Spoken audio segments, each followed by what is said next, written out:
Good morning বন্ধুরা, HD লাইফে তোমাদের সবাইকে অনেক অনেক স্বাগত। কেমন আছো তোমরা সবাই? আশা করি ভালো আছো, আমিও ভালো আছি। তো বন্ধুরা দেখো, তোমরা দেখতেই পাচ্ছ আজ সকাল সকাল চা নিয়ে বসে পড়েছি। তো লিকার চা খাই আমরা, সকাল বলো বিকেল বলো দুবেলায় লিকার চা খাই। কোনো দিন যদি একটু দুধ দিয়ে মনে হয় চা খেতে, তাহলে সেদিনকে আলাদা করে একটু দুধ দিয়ে চা করে নিই।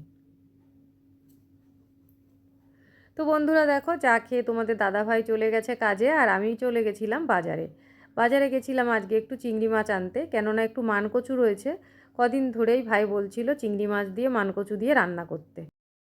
আর যেহেতু কচুটা কাটা আছে, তো এবার পচে যাবে। পচে গেলে না জিনিসটা ফেলতে খুব মায়া লাগে, যে কোনো জিনিস। আর বিশেষ করে রান্নাঘরের এই খাবার দাবার কোনো জিনিস না ফেলতে আমার সত্যিই খুব মায়া লাগে। তো যত কষ্টই হোক না কেন, কষ্টে মষ্টে আমি করে ফেলি। তো যাই হোক, সেই কারণেই গেলাম বাজারে, গিয়ে একটু চিংড়ি মাছ নিয়ে আসলাম। মাছটা নিয়ে এসে আমি রেখে দিয়েছি। দিয়েই দেখো এখানে একটু কাটাকুটি করতে শুরু করেছি। আমি আজকে কচুর তরকারি করব, আর একটু ডিমের ঝোলও করব। আসলে এই কচু জাতীয় জিনিসটাই তোমাদের দাদাভাই একদম পছন্দ করে না। রান্না যত ভালো করেই করো না কেন পাতেই নেবে না। তো সেই জন্য ডিমটা আমার রান্না করতে হবে। তো ডিমটা সবার জন্যই রান্না হচ্ছে। তো চলো ডিমের ঝোলটা করে ফেলি।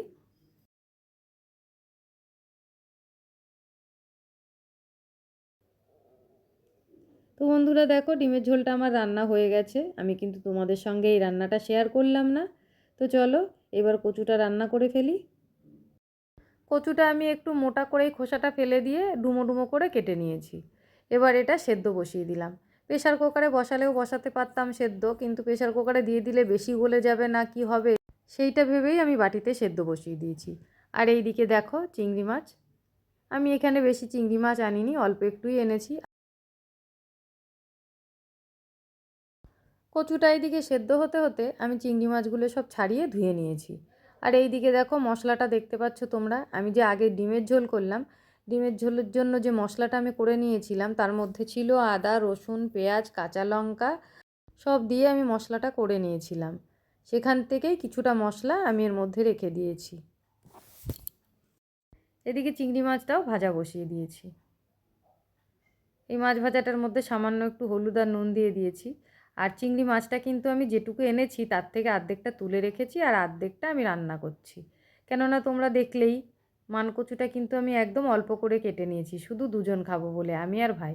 তো সেই জন্য ভাবলাম চিংড়ি মাছও একটু তুলে রেখে দিই, অন্য কিছু রান্না হয়ে যাবে পরের দিন। তো দেখো বন্ধুরা, এদিকে আমি কড়াইতে তেলের মধ্যে আগে একটু জিরে ফোড়ন দিয়ে দিয়েছিলাম, দিয়ে তারপরে নুন হলুদ দিয়ে কচুটা একটু কষিয়ে নিয়েছি। নিয়ে তারপর দেখো এই মশলাটা আমি দিয়ে দিলাম, যে মশলাটার কথা তোমাদের বললাম সেটা আমি দিয়ে দিলাম। এবার এটা একটু ভালো করে কষিয়ে নেব। আর কালারের জন্য দেখো একটু লঙ্কা গুঁড়োও আমি দিয়ে দিলাম। আর তারপরে কি বলো তো, কাঁচা লঙ্কাটা যেহেতু দুটো তরকারির একসঙ্গে বাটা হয়েছে, আমি অতটা আন্দাজও পাইনি। আর যেহেতু কচু একটু ঝাল কম হলে কিন্তু গলা ধরতে পারে, তো সেই জন্য আমি একটু গুঁড়ো লঙ্কাও দিয়ে দিয়েছি। তো কচুটা কষানো হয়ে গেছে, দেখো জলও দিয়ে দিলাম। এবার এটা ফুটতে থাকুক।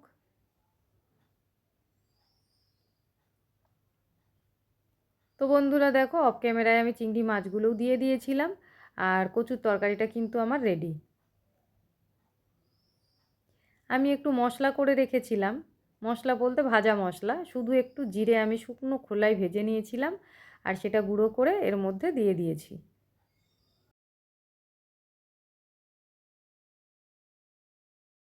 আর এখানে দেখো এটা লাল শাক, এটা আগের দিনের শাক, আর এই যে ডিমের ঝোল।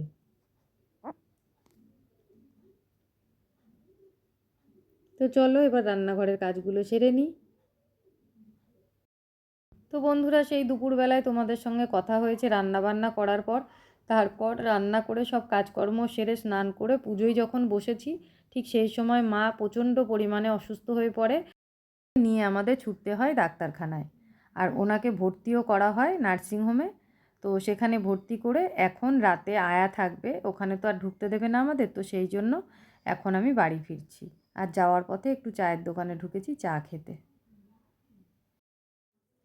তো বন্ধুরা, সারাদিন তো কিভাবে কাটলো না কাটলো সবই তোমাদের বললাম, সবই তোমরা মোটামুটি দেখলে। আর যেহেতু মা অসুস্থ মানুষ, সেই জন্য আর তোমাদের দেখাতে পারিনি। আর সত্যি কথা বলতে ওই সময়টা কিন্তু আর কিছু মাথায় থাকে না। তো যাই হোক বন্ধুরা, সারাদিন যেভাবে কাটলো আর বলার মতন না। এখন উনি হসপিটালে ভর্তিও আছেন। আর আমরা বাড়িতে চলে এসেছি, কেননা যেহেতু নার্সিংহোমে সেই জন্য ওখানে তো রাতে কাউকে থাকতে দেবে না, তো সেই জন্য চলে আসতেই হবে। আসার পথে তোমাদের দাদাভাই আমাকে ডেকেছিল একটু চা খাওয়ার জন্য দোকানে, কেননা ওর দোকানটা ওই দিকেই। ও দুপুরবেলায় নার্সিংহোমে গেছিলো ভর্তির সময়, তো ভর্তি টর্তি করে দিয়ে ও দোকানে চলে এসেছিলো ওর কাজ করতে। তো সেই জন্য আমাকে বললো এসে একটু চা খেয়ে যাও। তারপরে ওর দোকানে গেলাম, পাশেই চায়ের দোকান, ওখানে একটু চা খেলাম, খেয়ে তারপর বাড়ি আসলাম। তো বন্ধুরা, আমার আজকের ভিডিওটা এই পর্যন্তই। তোমাদের কেমন লাগলো অবশ্যই কিন্তু কমেন্ট করে জানিও। আর যদি চ্যানেলে নতুন হয়ে থাকো চ্যানেলটাকে সাবস্ক্রাইব করে আমার পাশে থেকো।